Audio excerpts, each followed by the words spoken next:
Hello everyone, hello and welcome back to our channel. आज के video में हम लोग अपने एसी वाले चैप्टर के एमसीक्यू 1 टाइप ऑफ क्वेश्चंस करने वाले हैं फ्रॉम एनसीईआरटी एग्जाम्पलर। तो आपने देखा पहले हमने एमसीक्यू 2 और वीएसए टाइप क्वेश्चंस कर लिए थे। आज हम एमसीक्यू 1 क्वेश्चंस करने जा रहे हैं। आई होप बिफोर बिगनिंग आप लोगों ने एक बार चैप्टर रिवाइज कर लिया है, सारे फॉर्मूले एक बार रिवाइज करें हैं अच्छे से, सो दैट आपको बेनिफिट मिले इस वीडियो का। हर क्वेश्चन के लिए आपको करना क्या है, बिफोर डिस्कसिंग मतलब before seeing the watching the discussion आपको एक बार क्वेश्चन पढ़ना है, अपना आंसर पेपर पर लिख लेना है कि आपके हिसाब से आंसर ये है। फिर जो भी डिस्कशन हम लोग करेंगे उससे चेक करना है आपकी रीजनिंग करेक्ट थी क्या। आंसर एज वेल एज आपका जो रीजनिंग है बिहाइंड दैट आंसर, दोनों चीजें करेक्ट होनी चाहिए। हमारा मोटिव सिर्फ आंसर तक मतलब किसी भी तरीके से हमें आंसर सही नहीं लेके आना, करेक्ट रीजनिंग के साथ लेके आना है। ठीक है, तो आज की वीडियो स्टार्ट करते हैं। तो फर्स्ट क्वेश्चन देखते हैं। फर्स्ट क्वेश्चन क्या बोल रहा है, आरएमएस करंट आपको निकालना है। If RMS current in 50 hertz, ये फ्रीक्वेंसी है, एंगुलर फ्रीक्वेंसी की जरूरत होती है, कैसे निकाल सकते हैं, 2 पाई एफ के साथ। हमको एंगुलर फ्रीक्वेंसी गिवन है और आरएमएस करंट दे रखा है। आरएमएस करंट कितना है, 5 एम्पियर। क्या बोला है, the value of current 1/300 seconds, मतलब आपको टाइम दे दिया है 1/300।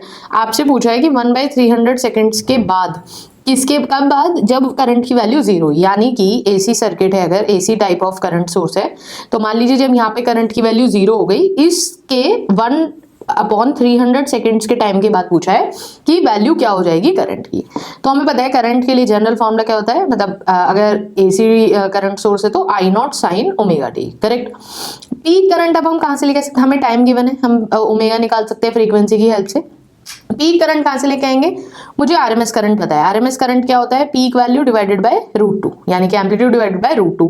तो पीक वैल्यू कितनी हो जाएगी, मतलब I0 की वैल्यू कितनी हो जाएगी, 5√2, और बाकी सारी वैल्यूज हमें पता है। तो 5√2 साइन ओमेगा कैसे निकाल सकते हैं, 2 पाई इंटू फ्रीक्वेंसी कितनी है 50, टाइम कितना गिवन है 1/300। तो एक 0 से 0 कट करते हैं, 5 6 जा 30, 2 3 जा 6, कितना आया sin π/3। sin π/3 यानी कि कितना हो गया, sin 60, 60 की वैल्यू √3/2। तो 5√2 इंटू √3/2। तो इस √2 को यहाँ 2 से काटेंगे तो एक √2 बचेगा, तो क्या आ रहा है 5√3/2 रूट के अंदर। तो कौन सा ऑप्शन हो जाएगा, option B will be my correct answer. Second question क्या बोल रहा है, ऑल्टरनेटिंग करंट जनरेटर गिवन है, उसकी रेजिस्टेंस दे रखी है RG और इंटरनल रिएक्टेंस है XG। हम उसको यूज कर रहे हैं उस ऑल्टरनेटिंग करंट जनरेटर को पावर सप्लाई करने के लिए एक पैसिव लोड के लिए। पैसिव लोड का क्या गिवन है, रेजिस्टेंस RG है और रिएक्टेंस X1 है। आपसे पूछा है मैक्सिमम पावर ट्रांसफर के लिए क्या होना चाहिए कंडीशन। मैक्सिमम पावर ट्रांसफर के लिए हमेशा कंडीशन याद रखनी है कि आपकी जो, जैसे आपने कॉम्प्लेक्स नंबर्स पढ़े होंगे 11th में, तो ये क्या होता है, जो भी रिएक्टेंस या मतलब जैसे हम कैपेसिटिव रिएक्टेंस लेते हैं या इंडक्टिव रिएक्टेंस लेते हैं, in terms of complex number अगर मैं बात करूं तो ये सब इमेजिनरी होते हैं। मतलब इनके साथ अगर आप आगे जाके बीटेक करते हैं तो इनके साथ ऐसे एक J लग के आता है, J⍵C और J/⍵C ऐसे होता है, exact to be exact. But अभी क्योंकि आपको इमेजिनरी वाली चीज हम यहाँ पे फिजिक्स में नहीं लेके आते, तो अभी इसको क्या मानना है आपको कि वो चीज जो इमेजिनरी वाला पार्ट है वो चीज हम इन टर्म्स ऑफ एंगल यहाँ पे डिनोट कर देते हैं कि जो कैपेसिटिव रिएक्टेंस है या इंडक्टिव रिएक्टेंस है वो दोनों इन फेज नहीं है जो हम बात करते हैं। तो यहाँ पर हमेशा आपको क्या याद रखना है कि जो भी नेट रिएक्टेंस है, net reactance of the circuit, net reactance का मतलब क्या है, जो भी इनपुट है प्लस जो भी आपका लोड है, इनपुट और लोड की रिएक्टेंस का अगर आप सम करो तो वो 0 होना चाहिए फॉर मैक्सिमम पावर ट्रांसफर। यानी कि इनपुट की जो भी रिएक्टेंस है that should be minus of load reactance. ये फॉर्मूला, ये रिलेशनशिप आपको सिर्फ रिएक्टेंस के लिए सेटिस्फाई कराना है अगर मैक्सिमम पावर ट्रांसफर हम चाहते हैं। तो उस हिसाब से अगर मैं देखूं, आपसे पूछा है एक्सएल अब किसके इक्वल होना चाहिए, तो एक्सएल किसके इक्वल होना चाहिए, -XG के। इसका मतलब इसको ऐसे समझना है कि जो इनपुट है और जो लोड है, इनपुट और लोड के रिएक्टेंस के बीच में 180 डिग्रीज का फेज डिफरेंस होना चाहिए। माइनस साइन क्या शो कर रहा है, 180 डिग्रीज। तो -XG option number C should be my correct answer in this case. Third question में क्या बोला है, आपको बोला है वोल्टेज मेजरिंग डिवाइस है, उसको एसी मेंस के साथ कनेक्ट कर रहा है, मीटर शो कर रहा है study input voltage of 220 volt. तो कोई भी वोल्टेज मेजरिंग डिवाइस होती है तो हमेशा याद रखना है इसका आंसर ऑप्शन नंबर C होगा। कैसे, क्यों होगा, हमेशा याद रखना है, हमेशा कोई भी डिवाइस स्क्वायर्ड एवरेज दिखाती है। डिवाइस कैलिब्रेटेड होती है स्क्वायर्ड एवरेज दिखाने के लिए, दिखाती है वो root mean squared average, root mean squared value दिखाती है। हमेशा कोई भी डिवाइस, मतलब जब भी अगर आपको क्वेश्चन में कभी वैल्यू गिवन हो करंट की, वोल्टेज की, आपको सिर्फ बोला है 220 वोल्ट का सोर्स है या 5 एम्पियर करंट का सोर्स है, तो हमेशा वो वहां पर आरएमएस वैल्यू की बात कर रहे हैं। इट गोज विदाउट सेइंग कि हमेशा आरएमएस वैल्यू की ही बात होती है, डिवाइस हमेशा आरएमएस वैल्यू ही दिखाती है। कैलिब्रेटेड होती है, रीड वो करती है स्क्वायर्ड वैल्यू, बट दिखाती कैलिब्रेटेड होती है रीड करने के लिए वो रूट मीन स्क्वायर्ड वैल्यू। ठीक है, तो option C should be my answer. Question 4 क्या बोल रहा है, to reduce the resonant frequency in LCR series circuit with a generator, क्या क्या करना चाहिए। अब रेजोनेंट फ्रीक्वेंसी का फॉर्मूला क्या है, 1/√LC, यही होता है रेजोनेंट फ्रीक्वेंसी। तो रेजोनेंट फ्रीक्वेंसी को अगर हम रिड्यूस करना चाहते हैं, टू रिड्यूस, इसको रिड्यूस करना है तो मैं L को अगर इंक्रीज कर दूं या फिर मैं C को अगर इंक्रीज कर दूं, तो मैं डिनोमिनेटर अगर मैंने बड़ा करा तो पूरा एज अ होल फ्रैक्शन छोटा हो जाएगा। इससे क्या होगा, इससे हमारी रेजोनेंट फ्रीक्वेंसी डिक्रीज होगी।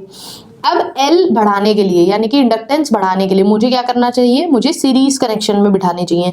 इंडक्टर सेम रेजिस्टेंस वाली चीज फॉलो करता है, इंडक्टर का सीरीज कॉम्बिनेशन, रेजिस्टर का सीरीज कॉम्बिनेशन सेम होता है, कैपेसिटर का उल्टा होता है। कैपेसिटेंस अगर बढ़ानी है तो किसमें लगानी चाहिए, कैपेसिटर पैरेलल में। जितने ज्यादा पैरेलल में कैपेसिटर लगाओगे उतनी ज्यादा कैपेसिटेंस बढ़ती चली जाएगी। तो क्या होना चाहिए, option number B should be my answer, another capacitor should be added in parallel to the first वाले। उसमें क्या दिक्कत है, देखो generator frequency should be reduced. Generator frequency reduce करने से कोई फर्क ही नहीं पड़ेगा। जनरेटर फ्रीक्वेंसी आप जितनी भी रिड्यूस करोगे, जैसे एल है तो एल की वैल्यू जनरेटर फ्रीक्वेंसी रिड्यूस करने से ज्यादा कुछ खास फर्क इसलिए नहीं पड़ेगा क्योंकि वो यहाँ पे यूज ही नहीं हो रही है। आपकी वैल्यू सिर्फ और सिर्फ एल और सी की वैल्यू पर डिपेंड कर रही है, रेजोनेंस की वैल्यू। ठीक है, iron core of the inductor should be removed. Iron core अगर रिमूव करोगे तो आप इंडक्टेंस कम कर रहे हो, एल कम कर रहे हो। हमें क्या करना है, हमें एल बढ़ाना है। सेम प्रॉब्लम है डी पार्ट के साथ। डी पार्ट में आप बोल रहे हो डाइलेक्ट्रिक निकाल दो, डाइलेक्ट्रिक निकाल दोगे तो सी कम हो जाएगा, हमें सी बढ़ाना पड़ेगा ओमेगा आर को रिड्यूस करने के लिए। क्वेश्चन 5 क्या बोल रहा है, आपसे पूछा है कौन सा कॉम्बिनेशन सेलेक्ट करना चाहिए for better tuning. Better tuning मतलब better quality factor, quality factor ज्यादा होना चाहिए। तो बेटर क्वालिटी फैक्टर के लिए क्वालिटी फैक्टर का फॉर्मूला क्या होता है, 1/√L/C। तो सबसे पहले क्या देखो, अगर आपको क्वालिटी फैक्टर ज्यादा चाहिए यानी कि R की वैल्यू कम होनी चाहिए, L की वैल्यू ज्यादा होनी चाहिए और C की वैल्यू अगेन कम होनी चाहिए। तो ऐसा ढूंढते हैं, R की लोवेस्ट वैल्यू किस ऑप्शन में है, ऑप्शन सी में। क्या L की हाईएस्ट वैल्यू भी इसी ऑप्शन में है, बिल्कुल है, 3.5 चारों में से देखोगे। क्या C की सबसे कम वैल्यू भी इसी में है, बिल्कुल है, 30, और बाकी सारे ऑप्शंस में 35, 45 है। तो ऑब्वियस सी बात है कि option C will be my correct answer. तो अब यहाँ पर ऐसा नहीं करना है कि आप कैलकुलेट करके वैल्यू पुट करके कैलकुलेट कर रहे हो पूरा क्वालिटी फैक्टर, उसके बाद फाइंड आउट कर रहे हो। तो सब्जेक्टिव और ऑब्जेक्टिव क्वेश्चंस में से थोड़ी सी डिफरेंट स्ट्रैटेजी हमको फॉलो करनी पड़ जाती है। ठीक है, क्वेश्चन 6 क्या बोल रहा है, inductor of reactance 1 ohm. Inductor की रिएक्टेंस है यानी कि क्या है, XL गिवन है और रेजिस्टर का रेजिस्टेंस गिवन है 2 ओम। आपसे बोला है इनको सीरीज में कनेक्ट करा है एक 6 वोल्ट। अब देखो जैसे RMS, मैंने इसी की बात की थी। अब यहाँ पर तो इन्होंने लिख के दे दिया RMS, बट हमेशा लिख के नहीं देते। पावर डिसिपेशन आपको बताना है। पावर डिसिपेशन का फॉर्मूला क्या होता है, ERMS IRMS cos phi। Simple सी बात है। cos phi कैसे निकालना है, आपका कैसा सर्किट है, LR सर्किट होगा, एक इंडक्टर लगाया है, एक रेजिस्टर लगाया है। ERMS तो आपको गिवन है, RMS EMF की RMS वैल्यू 6। IRMS कहाँ से निकलेगा, अब करंट कैसे निकालते हैं, IRMS हम निकालते हैं ERMS divided by Z। ERMS कितना है 6, Z कहाँ से निकालेंगे, total impedance, Z will be equal to √R² plus XL²। R का स्क्वायर कितना हो जाएगा, R है 2, तो 2 2 = 4, 4 + 1 5, तो Z कितना आया √5, तो करंट कितना आ गया 6/√5। cos phi कैसे निकालते हैं, LR सर्किट के केस में cos phi हो जाता है आपका R/Z। R कितना था 2, 2/Z कितना है √5, तो कितना आ जाएगा 6 6 = 36, 36 × 2 डिवाइडेड बाय 5। तो अगर हम डिवाइड करेंगे तो आंसर आ जाएगा 14.4 वॉट्स, यानी कि option number C will be my correct answer. 72/5 हो जाएगा, 72 को 5 से डिवाइड करोगे तो 14.4।